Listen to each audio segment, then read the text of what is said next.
तो लिखा है देवता, पशु, पक्षी, मनुष्य जो कोई भी हो, यदि कोई अधर्म में लगे हुए हैं तो धर्मराज उन पर शासन करता है, जो अनेक घोर दंडों का प्रावधान रखते हैं और उन्हें वो दंड करते ही हैं। इसलिए हमें और आप सबको चाहिए कि धोखे से भी हमसे गलतियां न होवें। सदाचार के वर्णन में यह अद्भुत बात कही गई है। जो लोग नियम और आचार साधना में लगे हुए हैं, उनसे यदि भूल में प्रमादवश यदि कोई त्रुटि हो जाती है तो गुरुदेव उनसे प्रायश्चित करवाते हैं। गुरु लोग जो मंत्र देते हैं, जिसका आप नित्य जप करते हैं, इसके द्वारा कहीं ऐसे अनजान में होने वाले अपराध का प्रायश्चित हो जाता है। स्पष्ट लिखा है, नियम आचार मुक्तानाम प्रमादास्कृतात्मना प्रायश्चित गुरु शास्ता नबोधो ऋषति यम। जिसकी हमें जानकारी नहीं और हमसे अपराध हो गया है, तो गुरु लोगों के द्वारा जो दीक्षा मिलती है, मंत्र मिलता है, उसके जप करने से इस अपराध का प्रायश्चित हो जाता है, नहीं तो फिर दंड भोगना ही पड़ता है।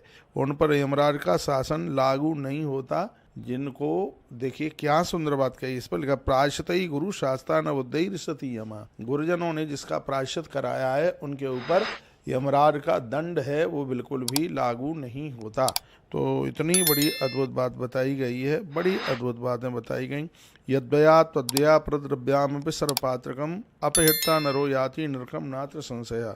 जो भी कोई दूसरों की सरसों के दाने के बराबर भी वस्तु को चुरा लेता है, ऐसे व्यक्ति को भी दंड का भागीदार बनना ही पड़ता है और उसको नरक जाना ही पड़ता है। इसलिए व्यक्ति को भूल करके भी कभी किसी का द्रव्य, कभी किसी की वस्तु नहीं चुरानी चाहिए। और इतनी चीज़ों की चोरी करना तो जघन्य अपराध है। क्या क्या है? घृता तैलान्न पानानि मधु मासा सुरावशाम गुड़िक्षुषाक दुग्धानि दधि मूल फलानि च तृणम काष्ठम सुवर्णम पत्र पुष्प औषधि चात्म भोजनम उपान छत्र कट आसनम च शयनम मृदु। जो संस्कृत पढ़े हैं वो तो समझ ही गए होंगे। घी की चोरी कभी भी न करें, तेल की चोरी कभी भी न करें, स्वर्ण की चोरी कभी भी न करें, शहद की चोरी कभी भी न करें, वर्णने गुड़ की चोरी न करें, छत्र किसी की छतरी न चुराएं, आसन न चुराएं, शंख तांबे की कोई भी वस्तु, शीशा, हथियार और मोती ये और बांस की टोकरियां वगैरह, ऊन, कपास, रेशम और इन चीज़ों को कभी भी भूल करके भी नहीं चुराएं, नहीं तो उसका हाँ जूता लिखा है ना इसमें, उपान का मतलब उपानिश आसनम च शनम मृदु। जूते चप्पल चुराने का बहुत बड़ा दोष है। सदाचार वर्णन में ये सब चीज़ें बताई गई हैं और मंदिरों में से और कथाओं में से ज़्यादा जूते चप्पल ही चुराए जाते हैं। ये इतनी बड़ी गलती करते हैं, इतनी बड़ी त्रुटि करते हैं। और ये मैं आपको यहाँ सदाचार वर्णन से कुछ बातें मैं आपको निवेदित कर रहा हूँ, इसको बहुत ठीक से सुन लीजिएगा। तो यह आप बिल्कुल सुन लीजिएगा कि यह गलती बिल्कुल भी ना हो पावे।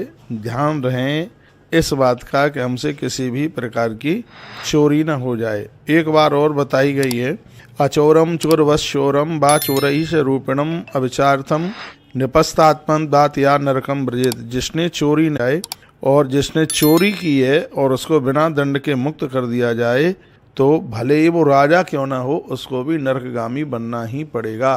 चोर को कभी बख्शो मत, और जिसने चोरी की नहीं है उसके ऊपर कभी भी झूठा आरोप मत लगाओ। ऐसी हमारी नीतियां कहती हैं, ऐसा हमारे शास्त्र कहते हैं। इस बात को बहुत ध्यान से सुनिएगा। मैं फिर एक बार निवेदन करना चाहूँगा, अचौरम चोरवत्स यह चोरम वा चोर रूपिणम अभिचार नपस्तत्मात या नरकम ब्रजेत। भले ही वो कितना भी बड़ा राजा हो, उसको भी नरक की यातना का भुगतान करना पड़ेगा। जिसने चोरी नहीं की है उसको चोर घोषित कर दिया जाए, और जिसने चोरी की है उसको निर्दोष घोषित कर दिया जाए। तो यह गलती यदि राजा ने भी की है तो उसको दंड का भागीदार उससे बनना ही पड़ता है, वह भी दंड के बिना रह नहीं सकता। इसलिए 100 बातों की बात है कि हमें और आपको हमेशा हमेशा के लिए इन सब चीज़ों से बचने की ज़रूरत है। इसलिए हमारे ग्रंथों में विधिवत इन शास्त्र सम्मित बातों का वर्णन किया गया है, इसलिए क्योंकि हमसे कोई गलती न होवे।